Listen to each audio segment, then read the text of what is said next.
Oke, selamat malam teman-teman. Assalamualaikum warahmatullahi wabarakatuh. Karena sudah pukul 7:05, kita mulai saja ya pertemuannya. Ini kita akan bahas akan melanjutkan materi yang kemarin, yaitu masih tentang pandas. Oke, ya kita langsung saja ke pengenalan data formatting ya. Sebenarnya data formatting itu apa? Data formatting itu bisa diartikan ketika kita ingin mengubah satu format data ke format yang lain yang lebih mudah kita pahami. Jadi sebenarnya tujuan data formatting adalah menyesuaikan si format datanya agar lebih mudah dipahami gitu. Oke, lanjut. Di sini saya datasetnya memakai dataset austenmeter.csv ya. Terus di sini kalau kita lihat nama-nama kolomnya sama seperti kemarin yang austenmeter.csv. Saya coba baca lagi. Nah, pastikan pertama teman-teman harus import pandasnya dulu kalau mau baca file CSV-nya. Di situ bikin variabel, terus baca file CSV-nya, terus path filenya di mana. Oke, ini Austin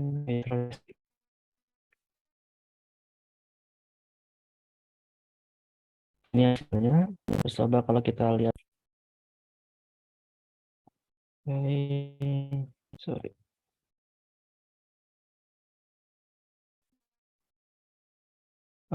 Suaranya putus-putus ya. Oke, sebentar. Saya coba ganti jangan dulu.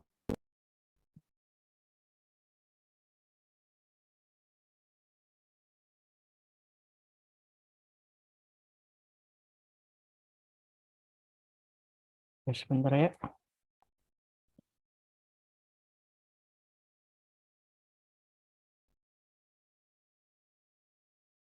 Oke, lanjut. Jadi ini saya baca file CSV-nya. Pastikan pertama teman-teman import pandasnya dulu, habis itu bikin variabel dan kita baca file CSV-nya. Nah, ini informasi dari si tabelnya ya, si data frame-nya ya. Ada 21 kolom. Terus ini tipe datanya, dia masih kebanyakan objek ya. Sebenarnya ini ada missing value yang tidak terdeteksi oleh pandasnya. Nah, kita coba ubah tipe data yang akan kita gunakan. Nah, cuman di sini kalau kita lihat banyak banget ya si kolom yang mau kita rubah tipe datanya. Dan di sini kita coba list dulu nama-nama kolomnya sebenarnya di sini. Oke, ini saya pindahkan ke sini saja biar terlihat. Jadi ini cara lain kalau kita mau ubah tipe data ya dari suatu kolom. Coba saya view-nya. Oke, ini saya hapus dulu.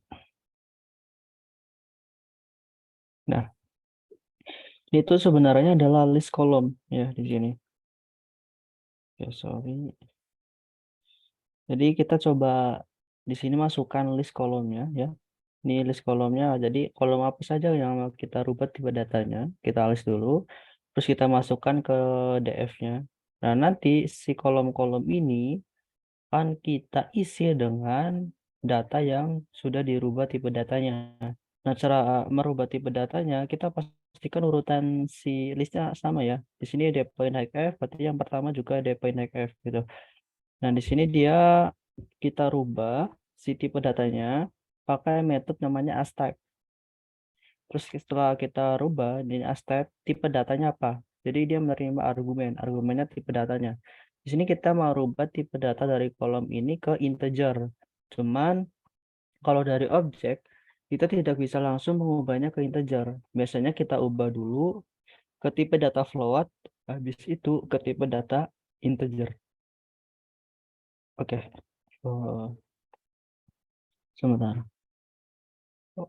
Could not convert string to float. Oke, sepertinya harus di replace dulu. Ini ya si missing value tadi. karena ada tanda strip sama T, ini adalah missing value yang ada di data frame ini. Nah, kita coba replace dulu agar bisa dikonversi ke tipe data float, ke tipe data integer. Jadi kita coba ganti yang missing value ini jadi NaN. Jadi missing value yang bisa dibaca oleh Pandasnya. Oke, sorry. NP itu oke. Kita import dulu nampinya. Karena dia dari nampi ya, sorry. SNP. Coba kita jalankan lagi. Nah, sudah di replace, habis itu kita jalankan lagi. Oke, aman.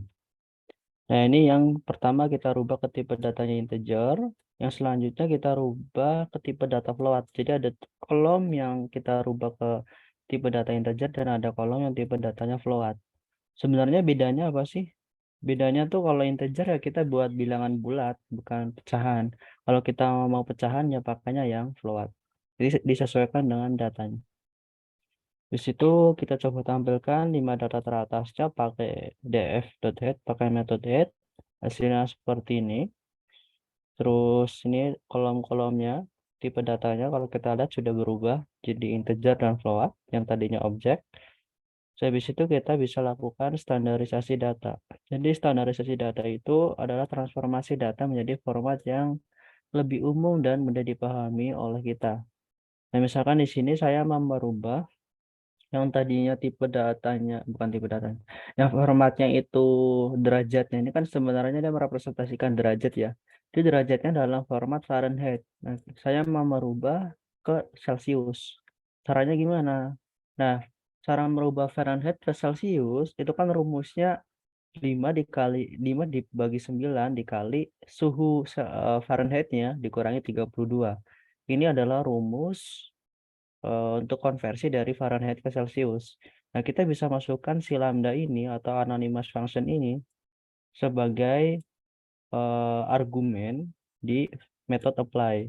Jadi apply ini itu nanti akan menerapkan apa yang ada di argumennya. Nah, di sini kan kita mau merubah si Fahrenheit ke Celsius, makanya kita pakai lambda yang ini. Jadi kita konversi pakai rumus yang ini. Dari kolom-kolom yang ini yang Fahrenheit, terus kita rubah ke jadi Celsius. Nah, sebelumnya yang kolom-kolom Celsius ini itu tidak ada di eh, kolom di kolomnya, maksudnya di data frame itu tidak ada. Ini kalau kita lihat ya lagi, itu nggak ada kolom yang belakangnya C. Jadi sini saya tambahkan kolom baru untuk menyimpan yang derajatnya Celsius. Terus disesuaikan saja dengan yang ini. Ini kan temperatur high F, jadi temperatur high C. Temperatur average C itu nanti diisi dengan temperatur average F yang ini. Nah, setelah kita apply seperti ini, coba kita copy lagi. Ini copy terus dijalankan di sini. Nah, kita jalankan saja. Nah, hasilnya seperti ini. Terus kalau kita lihat, sini masih ada kolom temperatur high F ya. Tapi kalau kita scroll ke kanan, nih, itu ada kolom baru. Itu temperatur high F, high C, average C, dan low C, dan seterusnya. Ini susah banget sih. Ini dia poin low C. Jadi ada kolom baru ya. Ada tambahan kolom baru di sini. Terus, karena yang kolom sebelumnya, yang high F, average F itu tidak diperlukan lagi, kita bisa hapus kolom tersebut. Di sini kita hapus pakai metode namanya drop yang temperatur high F yang dan yang lainnya. Yang Fahrenheit ini kita hapus. Nah, karena kita menghapus kolomnya, kita tambahkan aksis sama dengan 1. Tujuannya kalau aksis sama dengan 1 kan dia akan menghapus si kolomnya. Jangan lupa nyepres sama dengan true agar si data frame aslinya itu berubah. Itu tentang formatting data. Sebenarnya ada kasus lain, nanti teman-teman juga bisa baca di yang PDF satunya lagi, yang data preparation ya, yang ada di Google Classroom. Oke, lanjut ke bagian reshaping. Reshaping data itu adalah mengubah bentuk data untuk memudahkan dalam proses analisis. Ada dua teknik reshaping yang sering kita gunakan, yaitu ada pivoting dan melting. Kalau pivoting itu biasanya kita melakukan perubahan bentuk data dari yang memanjang tuh ke bawah ya, menjadi melebar ke samping. Jadi dari ke bawah, jadi melebar. Terus kalau melting data itu dia sebaliknya, dari bentuk yang melebar ke samping itu menjadi memanjang ke bawah gitu. Oke, lanjutnya kita persiapkan datasetnya. Datasetnya di sini kita pakai demos.csv ya. Terus ini kita coba copy saja. Oh,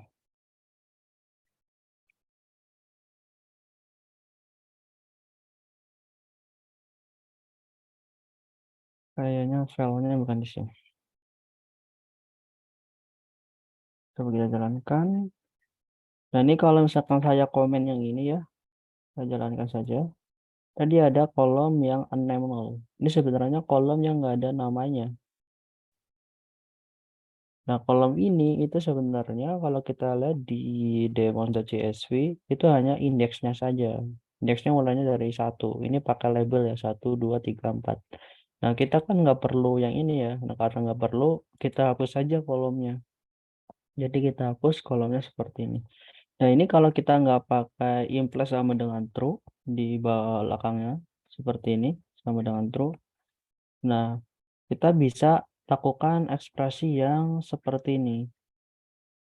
Kita masukkan lagi hasil penghapusannya, data frame hasil kolom unnamed ini yang dihapus ke dalam variabel yang sama. Kalau misalkan kita nggak masukkan seperti ini, nanti si data frame-nya nggak akan berubah. Itu kalau kita nggak pakai implement sama dengan true. Ini alternatif yang lain saja. Oke, setelah kita hapus, kita bisa lakukan pivoting data frame-nya. Pertama, ada metode yang namanya pivot table. Nah, pivot table ini dia ada beberapa parameter. Yang pertama ada indeks, yaitu kolom yang akan dijadikan indeksnya. Terus ada kolom, yaitu kolom yang akan dijadikan kolom-kolomnya. Ini kolom-kolomnya ini indeksnya. Terus value itu adalah kolom yang akan dijadikan value-nya. Oke, ini coba saya copy lagi.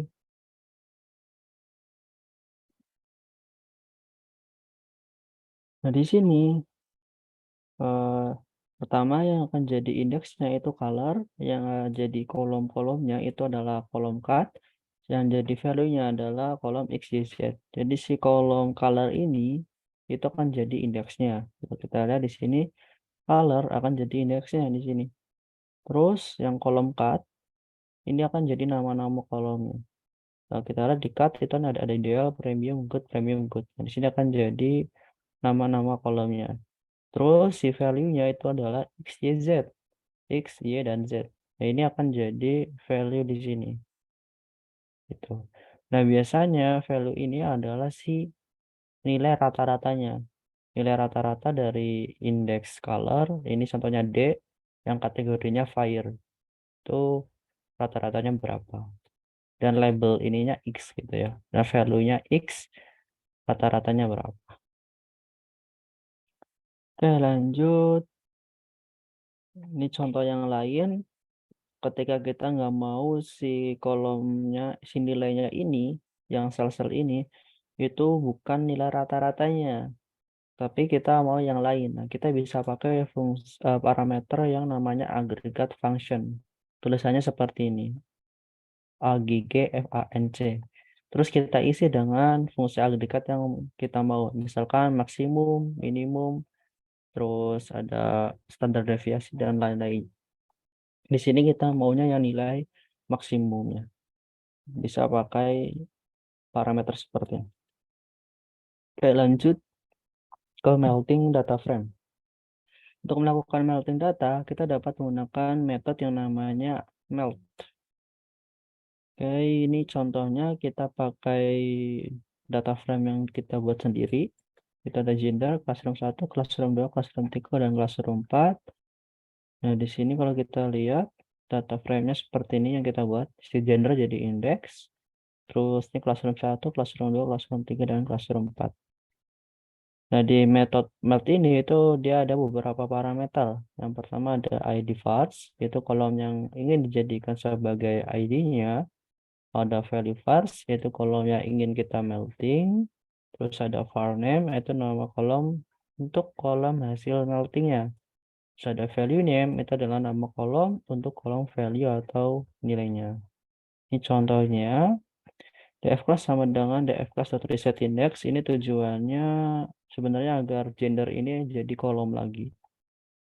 Oke, ini saya contohkan saja biar nggak.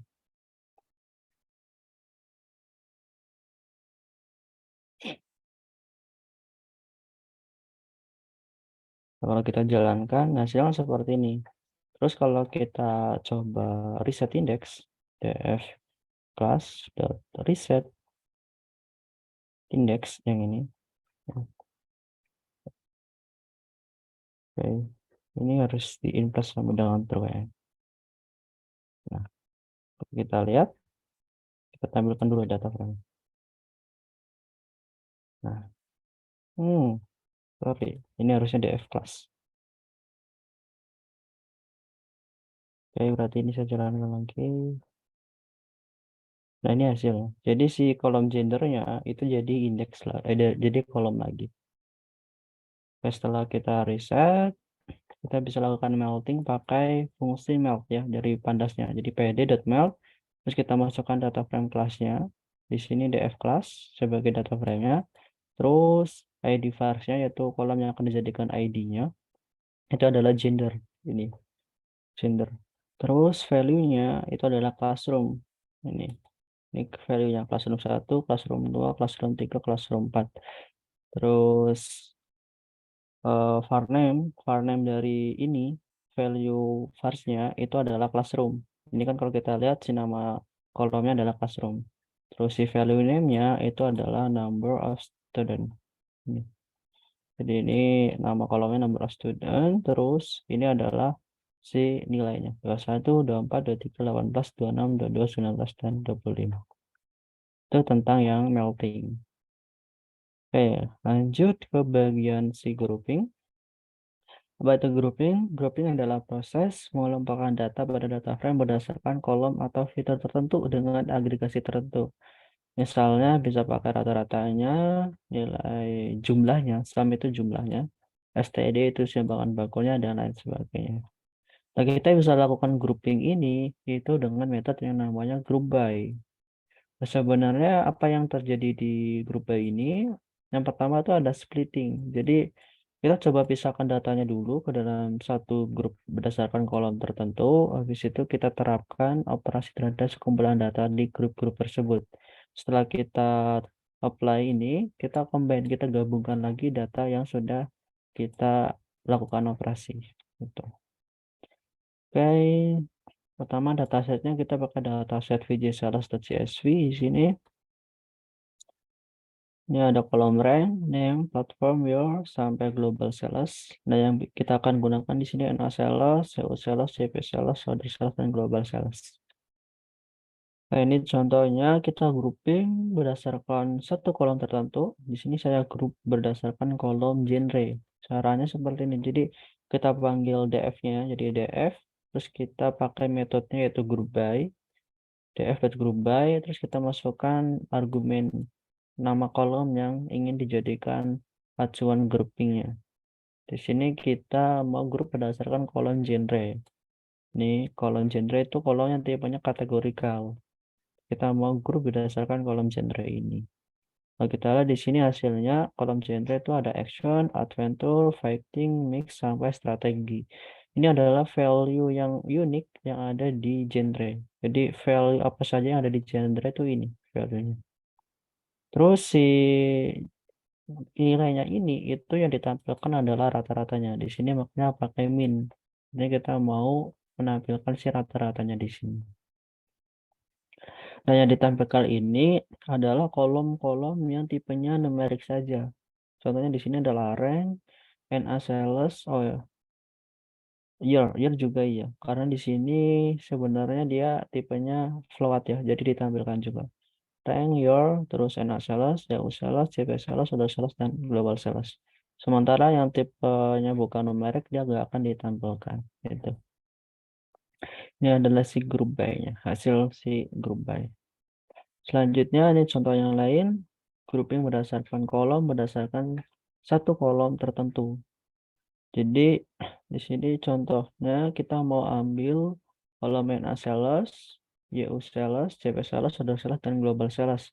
Kita nggak mau menyertakan rank sama year-nya karena ini bukan kolom yang mau kita tampilkan sih rata-ratanya. Jadi kita ambil saja kolom-kolom ini, masukkan ke dalam list. Terus setelah kita group by, kita list nama-nama kolomnya yang mau kita ambil dan kita rata-ratakan. Nah, ini hasilnya. Jadi cuman NA sales, CU sales, sampai global sales. Yang rank sama year-nya nggak ikut. Ini contoh yang lain nih, di sini grouping berdasarkan kolom year, tapi dengan fungsi agregatnya adalah maksimum. Jadi nanti isinya di sini adalah si nilai maksimumnya. Kalau kita lihat di sini kan dia maksimum gitu. Oke, lanjut. Di sini yang contoh yang lain, grouping berdasarkan dua kolom tertentu. Kalau sebelumnya kan cuma satu kolom ya, di kolom your atau kolom genre. Nah, di sini kita bisa lakukan grouping pakai dua kolom. Cuman dia pakainya list di sini. Jadi list nama kolomnya. Di sini saya mau grup berdasarkan kolom your dan kolom genre. Urutan grupnya gimana? Jadi yang di grup itu berdasarkan tahunnya dulu, habis itu di grup berdasarkan kolom genre. Jadi kalau kita balik ya nanti urutannya kebalik juga. Terus ini adalah kolom-kolom yang mau kita ambil dan diisi dengan rata-ratanya. Nah, ini di sini kalau kita lihat hasilnya, jadi di grup berdasarkan year dulu, habis itu di grup lagi berdasarkan kolom genre, gitu ya. Nah, lanjut, ini contoh yang lain yaitu grouping dengan beberapa agregasi atau fungsi agregatnya. Di sini contohnya kita mau grup berdasarkan kolom, berdasarkan kolom genre yang ini, tapi fungsi agregatnya itu ada min dan median. Nah, kita bisa memanfaatkan metode yang namanya AGG atau agregat gitu ya. Nah, kita masukkan list fungsi agregatnya. Di sini kita mau menampilkan min dan mediannya. Nah, kalau kita lihat hasilnya di sini, setiap kolom nanti punya numerik di sini itu ada min, mediannya gitu. Oh, tiga fungsi agregat juga bisa. Misalkan min, median, maksimum juga bisa. Nah, lanjut di sini grup beberapa kolom dengan beberapa agregasi yang lain. Jadi di sini kita mau ambil NA sales, CU sales, CP sales, dan global sales. Dan fungsi agregatnya adalah maksimum dan minimum. Ini hasilnya. Nah, lanjut.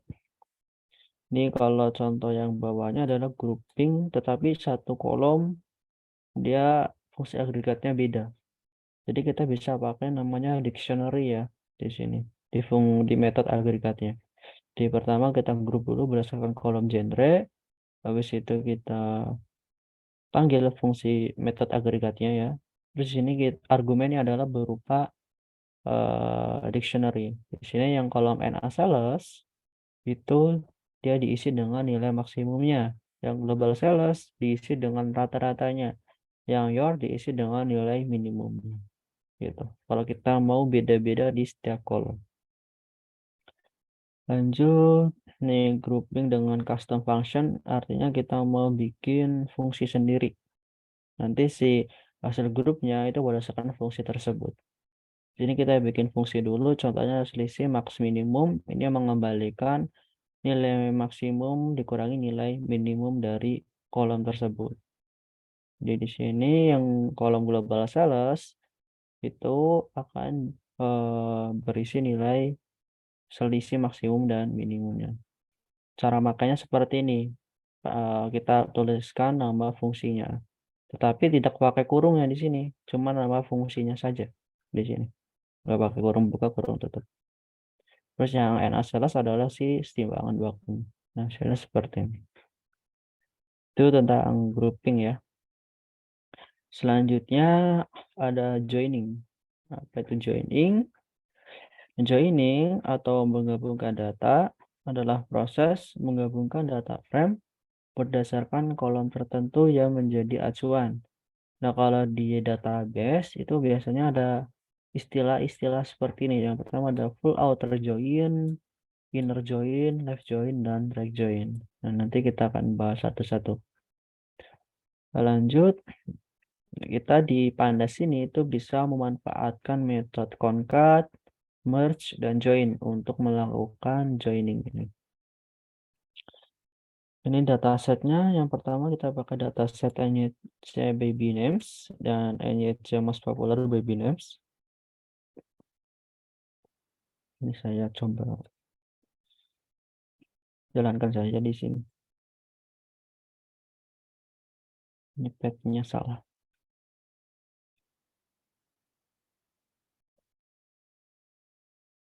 Kita jalankan. Oke, coba kita tampilkan df name 1. Hasilnya seperti ini. Ada kolom of birth, gender, ethnic, child first name, count, dan rank. Terus yang df names 2 itu juga sama, kolomnya ada ini. Cuman kalau kita lihat yang df61 tuh ada 22.035 baris. Sedangkan yang data frame names 2 itu ada 29.464 baris. Oke, lanjut. Sama ada metode yang namanya concat. Nah, metode ini itu dapat digunakan untuk menggabungkan data berdasarkan sumber tertentu, yaitu indeks baris atau kolom dari dua data frame atau lebih. Kita hanya perlu memberikan parameter aksis yang nilainya antara 0 dan 1. Kalau aksisnya sama dengan 0, itu menggabungkan indeks atau baris. Kalau aksisnya sama dengan 1, itu untuk menggabungkan kolom. Jadi gampangnya seperti ini. Kalau aksesnya sama dengan 0 berarti kita gabungkannya ke bawah ya. Jadi df61 dulu terus digabungkan df62 ditambah df62 ke bawah tapi. Kalau aksesnya sama dengan 1 itu dia menggabungkannya ke samping. Oke, ini yang pertama. Nah ya, defaultnya yang metode concat ini itu aksesnya sama dengan 0 ya. Jadi walaupun kita nggak tulis secara eksplisit di sini, akses sama dengan 0 itu sudah defaultnya. Jadi kita nggak perlu khawatir. Oke, ini contohnya kita gabungkan seperti ini. Jadi kita pakai fungsi concat dari pandasnya, terus kita masukkan sebagai list di sini data frame name 1 dan data frame name 2. Nah, kita lihat, nah hasilnya seperti ini. Dan kalau kita lihat si infonya atau shape-nya saja dulu, kita lihat ada berapa. Ada df df name, sorry. df names. Ini kan hasil penggabungan data frame. Itu ada 51.499 baris, yaitu hasil dari yang data frame names 2 dan data frame names 1 digabungkan. Jadi digabungkannya itu ke bawah ya. Dan kalau kita lihat si data frames yang terakhir, indeks yang terakhir, nah di sini dia 29.000, padahal datanya 51 ya. Kenapa 29.463? Dan ini karena si indeksnya itu tetap tidak berubah. Artinya ketika kita gabungkan pakai metode concat ini, pakai fungsi concat ini, labelnya masih sama seperti label df61 dan df62. Di sini karena df62 itu dia digabungkan di akhir, artinya df61 dulu baru ditambah dengan df62. Urutannya seperti itu. Jadi yang indeks terakhir ini yang dipakai adalah df62, itu 29.463. Jadi ini indeksnya sesuai dengan labelnya, label dari masing-masing data frame. Nah, agar berurutan tuh gimana? Kita bisa reset indeksnya. Reset indeks, drop sama dengan true, agar si indeksnya itu tidak jadi kolom baru. Terus jangan lupa in place sama dengan true. Coba kita tampilkan, bukan df ya, tapi df names. Df names. Kita jalankan. Hasilnya seperti ini. Ini kalau yang terakhirnya sudah 51.498. Oke, lanjut.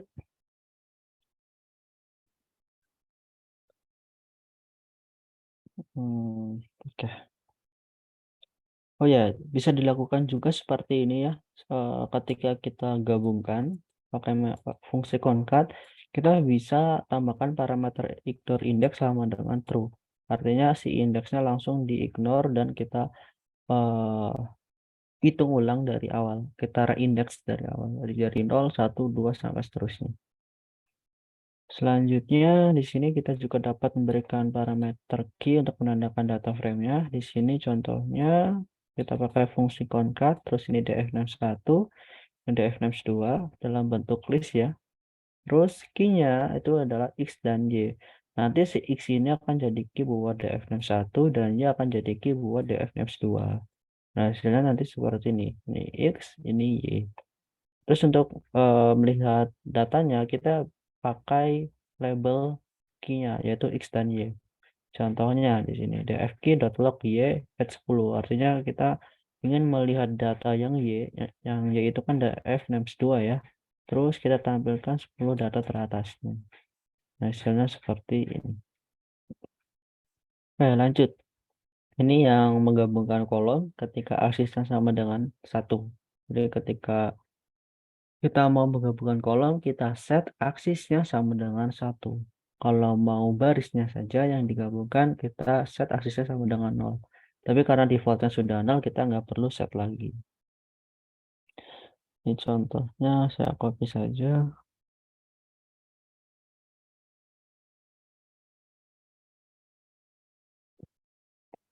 Hasilnya seperti ini. Jadi dia menggabungkannya itu ke samping. Oke, ini nggak bisa di-drag kah? Oke, ya udah. Jadi digabungkannya ke samping. Di sini ada year of birth. Di sini juga ada year of birth. Di sini ada gender lagi, ethics. Ya, yang ini etnik, sini etnik. Jadi urutannya df name 1 dulu, terus df name 2. Nah, di sini dia digabungkannya untuk kolomnya, jadi ke samping. Tetapi kalau kita lihat ya, si indeks terakhirnya, df name kolom dot tile. Nah, hasilnya seperti ini. Si indeks barisnya itu 29.463. Ini dia mengikuti baris yang paling banyak. Kalau kita lihat yang data frame name 1 sama data frame name 2, yang data frame name 1 itu cuma 22.000 ya.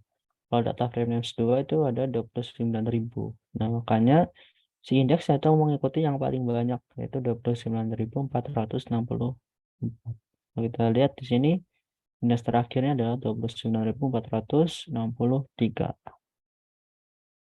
Itu.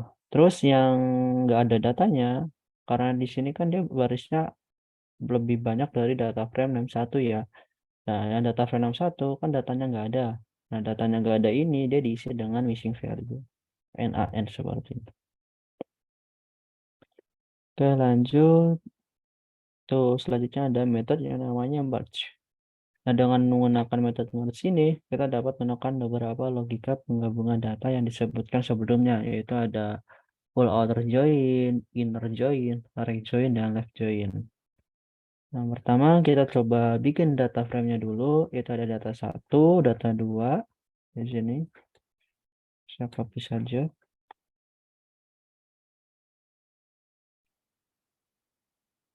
Nah, coba kita tampilkan DF1-nya. Nah, ini hasil. DF1 tuh ada ID dan IPA. Terus DF2 itu ada ID dan IPS. Ya. Oke. Terus yang mau kita lakukan yang pertama kali adalah full outer join. Nah, full outer ini akan menggabungkan indeks baris dari setiap data berdasarkan kolom tertentu. Nah, yang mau kita jadikan acuannya itu adalah kolom si ID-nya. Makanya di sini pakai parameter on, terus kita pakai acuan kolomnya. Acuan kolomnya adalah ID. Kalau kita lihat di sini di IPS dan IPA itu akan ada kolom ID ya. Ini adalah kolom yang mau kita jadikan acuan. Kita isi di parameter on ya.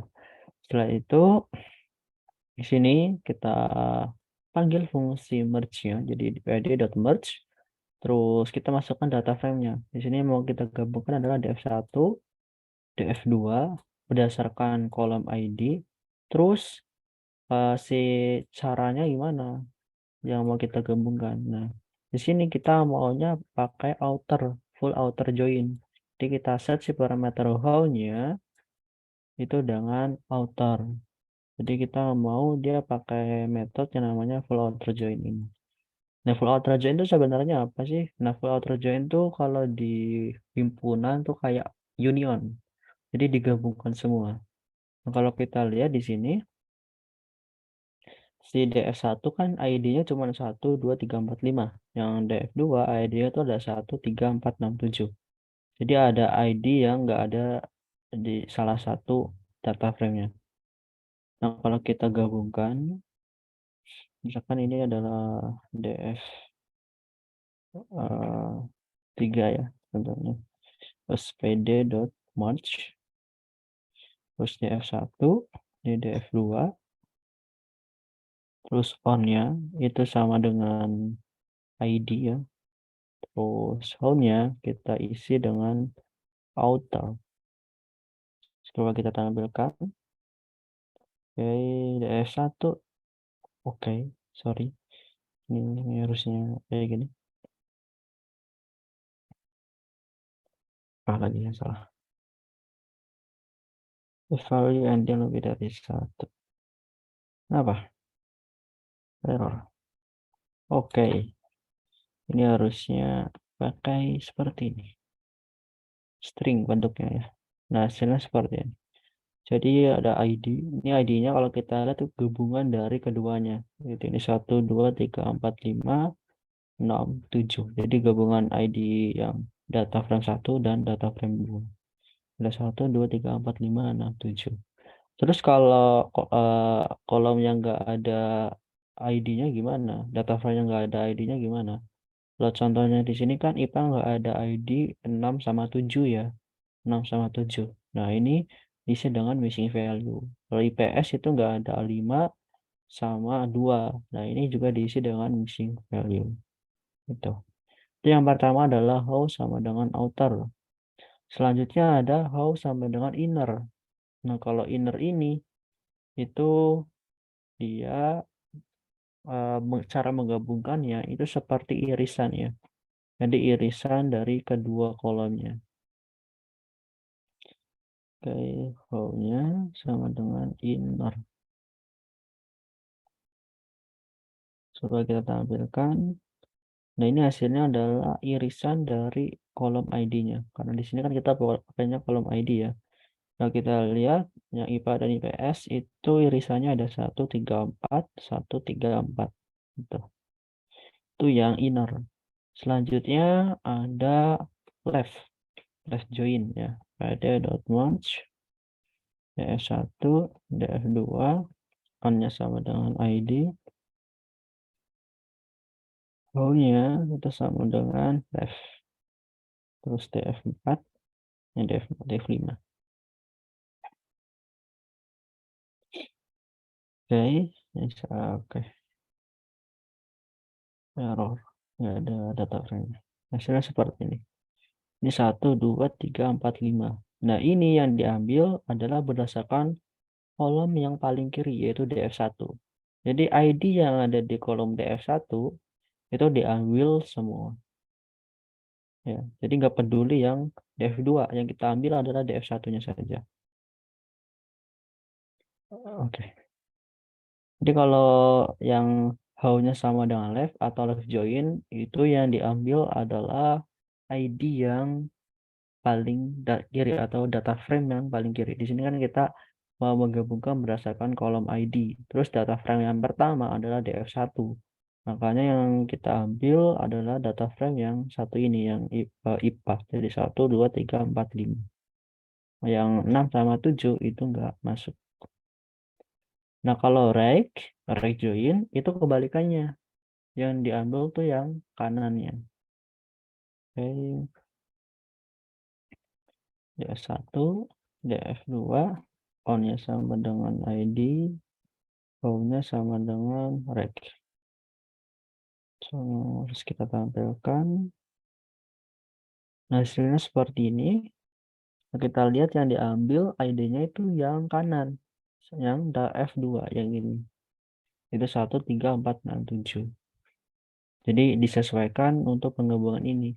Bisa pakai outer, inner, left, atau right.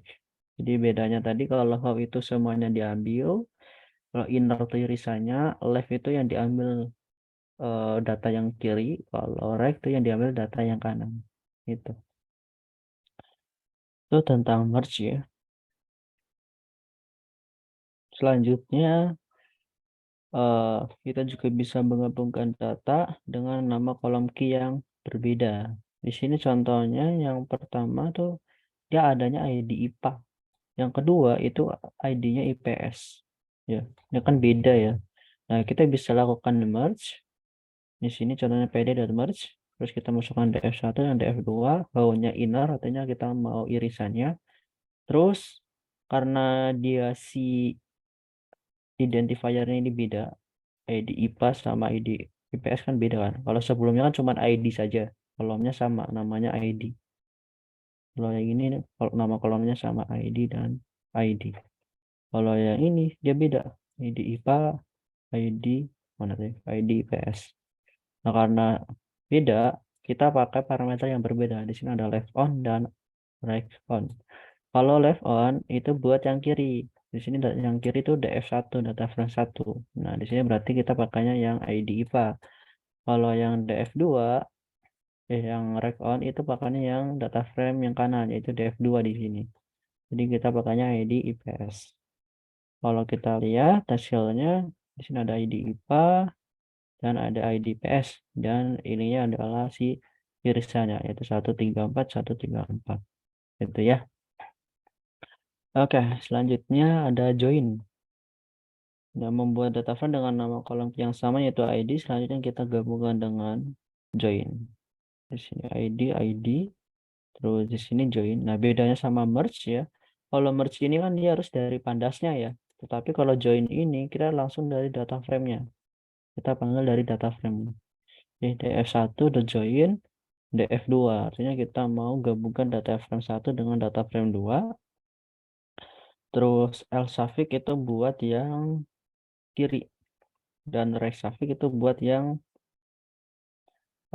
kanan. Jadi kalau kita lihat di sini, dia join kan berdasarkan kolom ID-nya ya. Nah, dia berdasarkan kolom ID, yang ID yang kiri itu yang data frame 1 itu ditambahin suffix atau akhiran underscore 1. Yang R suffix itu ditambahin akhiran underscore 2. Cuman kalau kita lihat yang hasil joinnya, itu ini 1, 2, 3, 4, 5, ini 1, 3, 4, 6, 7. Jadi di sini dia memperhatikan si ID-nya. Dia langsung digabungkan saja kedua-duanya. Di sini karena dia nama kolomnya sama kan, ID, ID. Nah, karena kita mau gabungkan pakai join, kita harus bedakan. Nggak boleh sama. Nah, karena nggak boleh sama, kita tambahkan suffix di akhir di masing-masing kolomnya. Di sini yang pertama kita tambahkan underscore 1, yang kedua tambahan underscore 2. Itu. Oke, lanjut. Ini contoh yang lain, kalau misalkan dia si kolomnya udah beda, ini kan ID A sama ID S, kita bisa lakukan join langsung seperti ini. DF1 udah join DF2. Nanti kita simpan ke dalam data frame baru. Kalau kita lihat, hasilnya seperti ini. Langsung di join. Ini joinnya ke samping, digabungkan ke samping ya. Lanjut, dia menggabungkan banyak data frame. Ini contohnya ada data 1, data 2, data 3, dan data 4. Dan di sini indeksnya kita set dengan ID. Jadi ID-nya diset sebagai indeksnya. Terus kita bisa lakukan join, ds1.join terus df2, df3, dan df4. Terus df join hasilnya seperti ini, 1, 2, 3, 4, 5. Jadi id-nya itu 1, 2, 3, 4, 5. Kalau kita lihat di sini, ID data frame 1 itu adalah 1, 2, 3, 4, 5. Jadi yang jadi acuan itu adalah DF1-nya. Nanti yang diambil adalah indeks dari DF1-nya. Itu 1, 2, 3, 4, 5. Kalau yang DF data 2 di sini kan dia ada 1, 3, 4, 6, 7. Karena 67 nggak ada di data 1, itu makanya si data 2 di sini yang 67 ID-nya nggak ditampilkan. Oke, jadi si join ini tuh sebenarnya dia digabungkan tapi berdasarkan indeksnya. Kalau yang sebelumnya, yang atas bukan yang atas ini ya, itu kan ID-nya udah sama kan, bukan ID, indeksnya udah sama, itu 0, 1, 2, 3, 4. Nah, karena udah sama berarti diambil semua. Kalau misalkan yang bawah ini kan dia si indeksnya kita set berdasarkan ID-nya. Bukan yang ini. Nah, yang ini. Kita set berdasarkan ID-nya. Jadi ID-nya itu si ID ya. Kolom ID itu akan jadi indeksnya. Karena kolom ID akan jadi indeksnya, maka ketika kita join seperti ini, nah yang diambil adalah berdasarkan kolom DF1-nya. Berdasarkan data frame 1. Yaitu berdasarkan indeks dari data frame 1-nya. Oke, ini data frame 1-nya itu indeksnya itu adalah 1, 2, 3, 4, 5. Nah, kalau yang lainnya nggak ada ID, contohnya di sini fitur 2, itu nggak ada ID 5 sama ID 2. Itu akan diisi dengan NaN dan NaN di sini. Yang fitur 4 juga sama, dia nggak ada ID 2 sama ID 5. Itu diisi dengan NaN. NaN itu missing value ya. Oke, lanjut. Ini contoh yang lain ketika kita mau menggabungkan data frame-nya, tetapi kita mau gabungkan semuanya saja, nggak peduli eh, indeksnya berapa. Jadi kita ambil semua indeksnya. Nah, kita bisa pakai namanya bow sama dengan outer. Sama seperti di method yang namanya merge sebelumnya ya, yang merge. Jadi kalau kita lihat di sini semua ID-nya diambil, yaitu 1, 3, 4, 6, 7, 2, 5. Ini enggak urutan ya. Jadi tergantung cara penggabungan programnya. Si Python tuh ngolahnya gimana. Di sini diambil semua si ID-nya. Nah, kalau mau irisannya, kita bisa pakai how sama dengan inner. Jadi seperti ini. Itu ya, itu tentang joining. Oke, lanjut. Kita akan coba lihat kembali yang pembahasan tugas besar 2 ya. Kemarin seharusnya teman-teman sudah dibahas sih. Kita coba flashback lagi tentang tugas besar 2.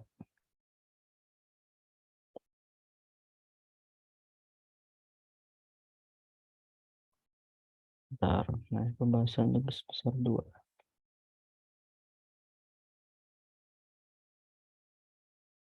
Ini bukan.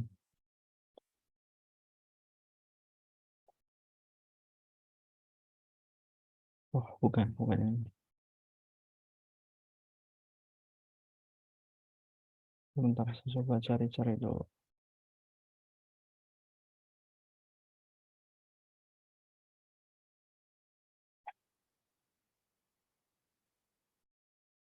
Oke, yang ini berarti. Oke, kita lanjutkan.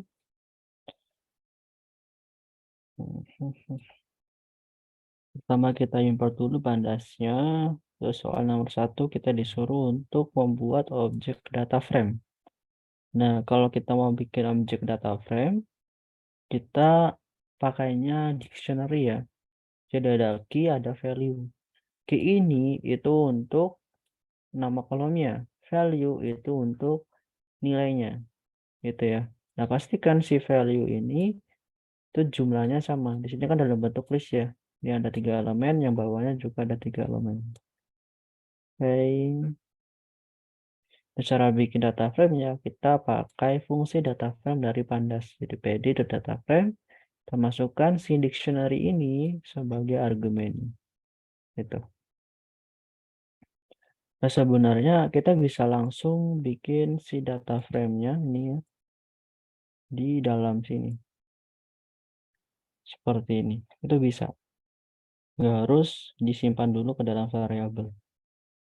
Hasilnya sama. Cuma kan kalau kayak gini, dia agak rumit gitu ya di dalam argumen. Dengan kita langsung bikin variabel saja, habis itu kita masukkan variabelnya sebagai argumennya.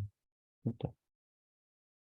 Kita lanjut soal nomor 2. Kita disuruh untuk baca file demos.csv. Cuman karena di sini kita belum upload, kita upload dulu. Kalau teman-teman belum download, download saja dulu. Terus cara uploadnya tinggal seperti ini. Terus upload file demo.csv. Nah, ingat ya, file ini yang kita upload yang demos.csv ini itu bersifat sementara. Artinya ketika kita reload ya ini, atau kita close tabnya, itu si filenya akan hilang. Jadi harus diupload dulu. Oke, kita tunggu sampai selesai diupload ya.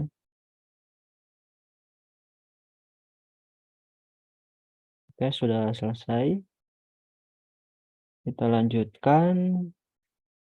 Soal selanjutnya yaitu kita disuruh untuk membaca data dan memasukkannya ke dalam suatu variabel. Di sini kita bisa baca file CSV-nya pakai fungsi yang namanya read CSV dari Pandas. Terus kita masukkan nama filenya. Nah, di sini adalah path ya. Kalau teman-teman pakainya yang offline, itu di path-nya di mana? Di sini kan contohnya saya di folder data, terus filenya ada di sini.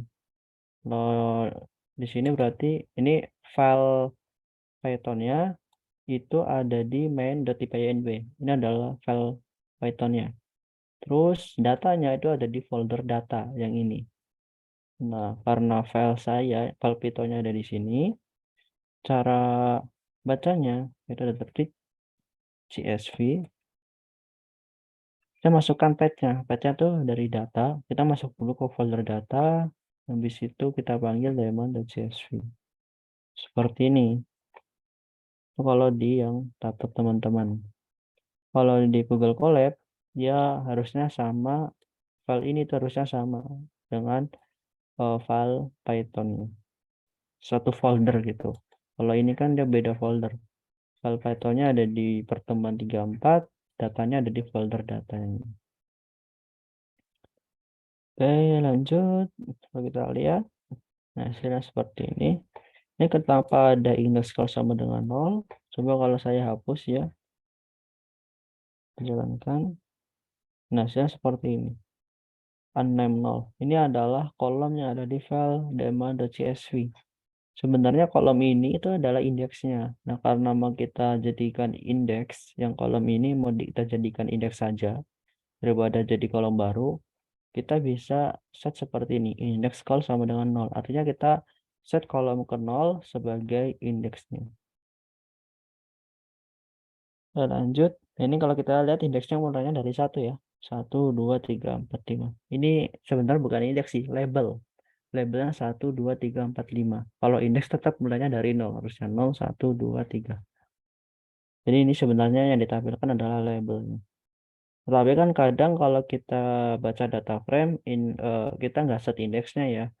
Jadi dia label sama indeksnya defaultnya sama, yaitu 0, 1, 2.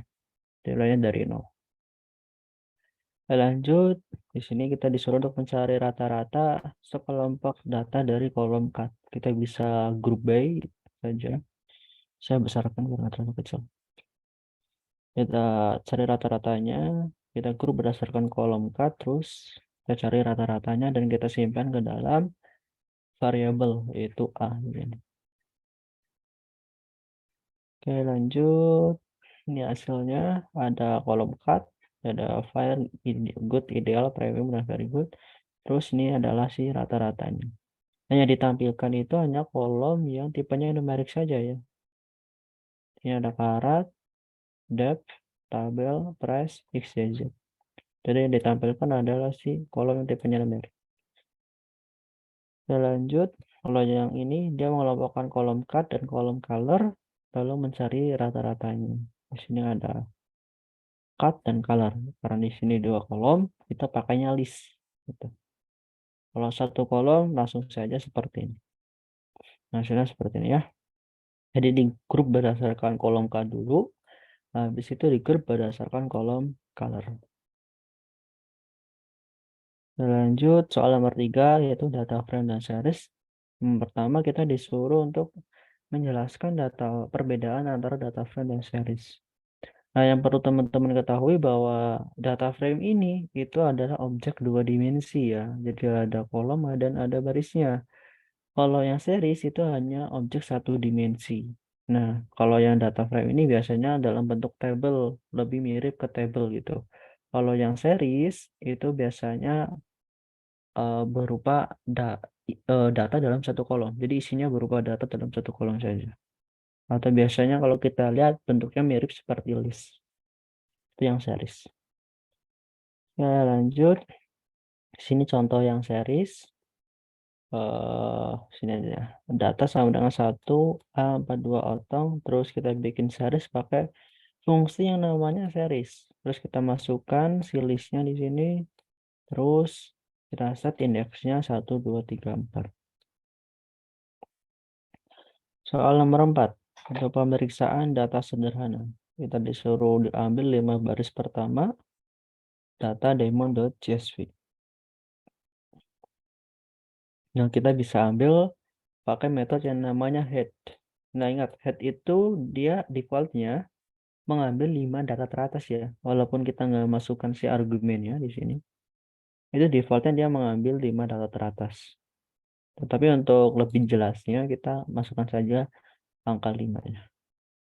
Nah, yang tile juga sama. Ini untuk mengambil 5 baris terakhir ya. Itu defaultnya juga 5. Oke, lanjut. Yang C, kita disuruh mengambil baris pertama kolom karat. Kalau kita lihat di sini, kolom karat itu termasuk kolom ke 0 ya.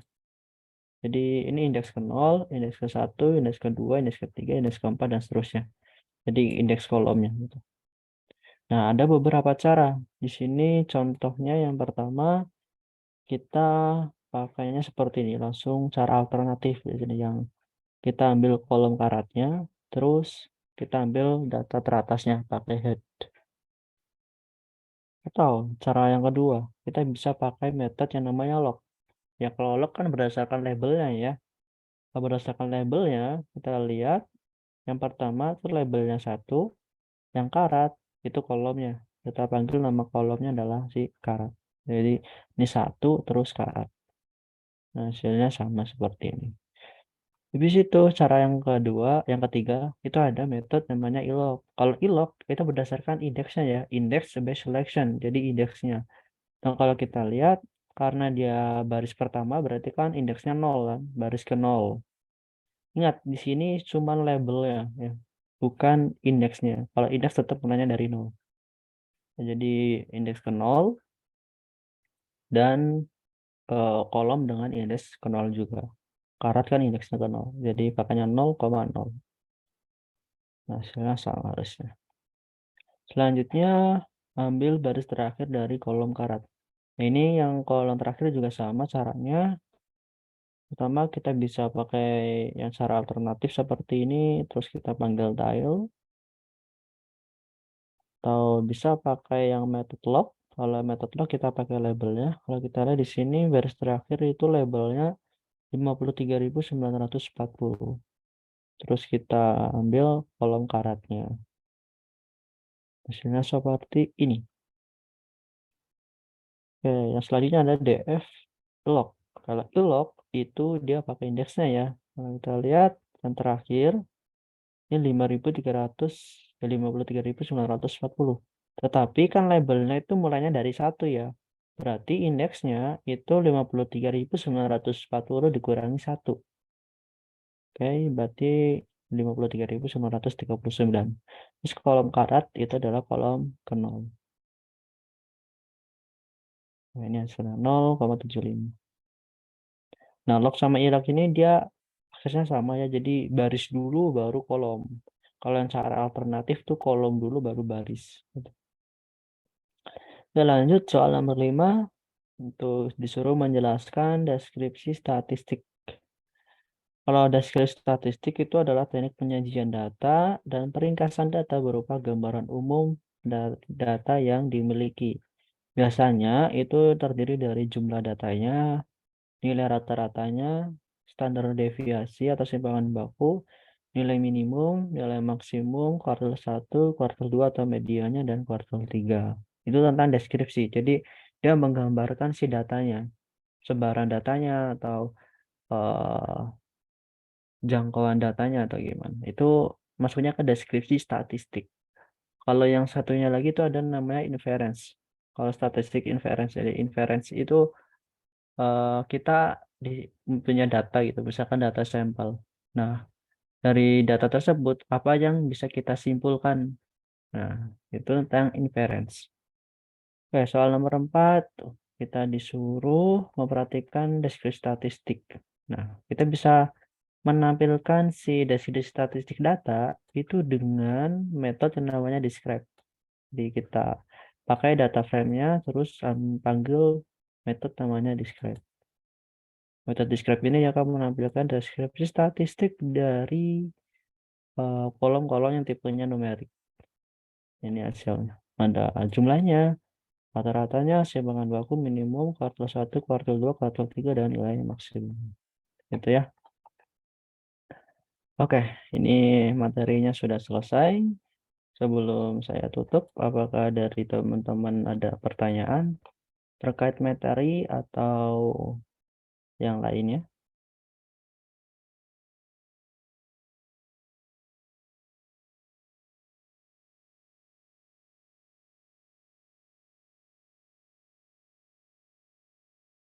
Oke, kalau tidak ada pertanyaan, kita cukupkan saja pertemuannya sampai di sini. Selamat malam teman-teman. Materi selanjutnya apa? Bukan Pandas, materi selanjutnya itu tentang visualisasi data. Visualisasi data ini kita pakai library namanya Matplotlib. Sebenarnya ada library lain, contohnya saya lupa nama library-nya Pak, scikit-learn, dan ada lagi dari Python. Tapi di sini kita pakainya Matplotlib saja. Itu termasuk library yang terkenal dan sering digunakan dan mudah dipahami juga. Gitu ya. Jadi materi selanjutnya itu tentang visualisasi data. Oke, apakah ada pertanyaan lagi?